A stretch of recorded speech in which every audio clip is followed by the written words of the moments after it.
Is Valley News Live at 6. We're learning new information tonight on a fatal crash that happened last night in Minnesota's Mahnomen County. The sheriff's office there says one person is dead. 6 others were flown to a Fargo hospital for their injuries.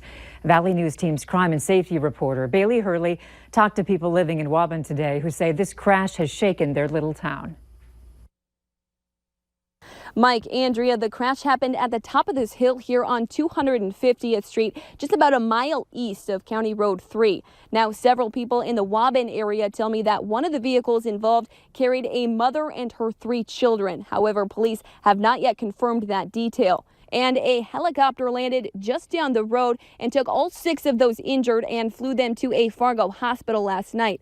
However, at this time, their injuries and current conditions is still unknown. Now, neighbors in this area tell me that it took crews about 2 to 3 hours to finally clean up what was left behind in this crash. Also telling me that they can't believe a crash like this happened so close to home because they say the road we're standing on right now really isn't that dangerous. But they do say that it has seen a lot more traffic recently, adding that not every driver is always paying that close of attention. Now, the cause of this crash is still unknown, but the sheriff's department tells me that it's still an active investigation. Reporting in Mahnomen County, Bailey Hurley, Valley News Live.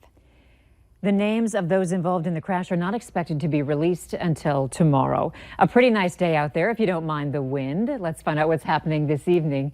Here's Hutch with your no-wait weather. Andrea, it does look like we have quiet conditions for the vast majority of us. As we head into the evening hours, we are seeing spotty showers on the radar. Look at the heat out to the west, 88 Williston, Aberdeen, 82. That's a hint of what's to come tomorrow. But for this evening, spotty thunder showers, one rumbling through parts of Eddy and Foster counties right now. Some spotty sprinkles in the Southern Valley in the Lakes country. Generally not expecting anything severe, but we can't rule out a spotty thunder shower. Temperatures stay in the 70s this evening in the FM area until we get to 10 o'clock. And we cannot rule out spotty sprinkles in the Southern Valley. Up north, I think it stays dry. 68 by bedtime tonight.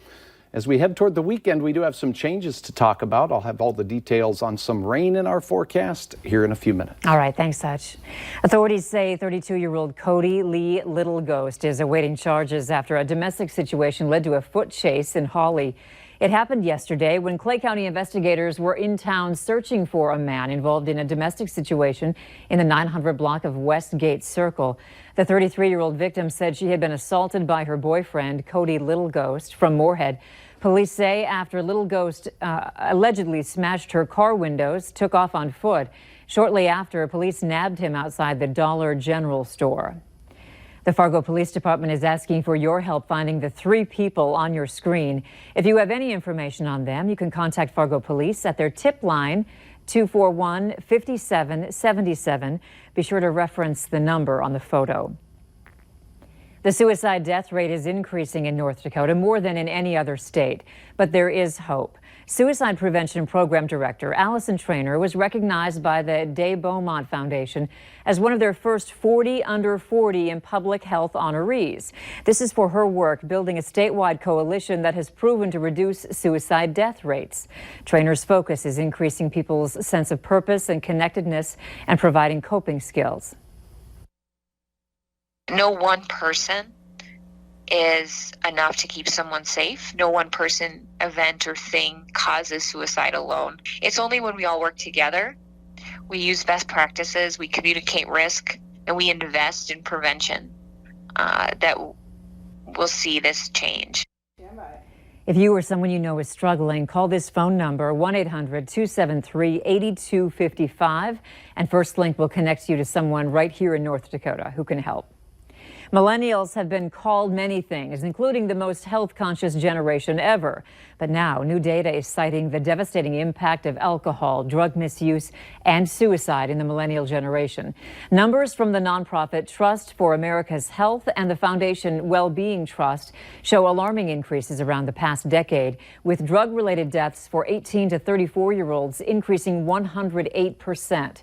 Along with a 69% increase in alcohol-induced deaths and a 35% increase in suicide deaths. With millennials and their student loan debt or their inability to pay for health insurance, as well as people who are concerned about some of the larger political issues going on. If you or a loved one needs help, a quick 211 call will take you to First Link. You can find more resources on our website. Just click on this story. North Dakota Ag Commissioner Doug Goring is warning you about a scam in which the caller tries to sell pesticides over the phone.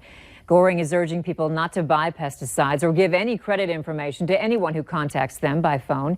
He adds it is illegal to sell a pesticide in North Dakota that's not registered with the state ag department. If you're a victim to this scam, report it to the Attorney General's office.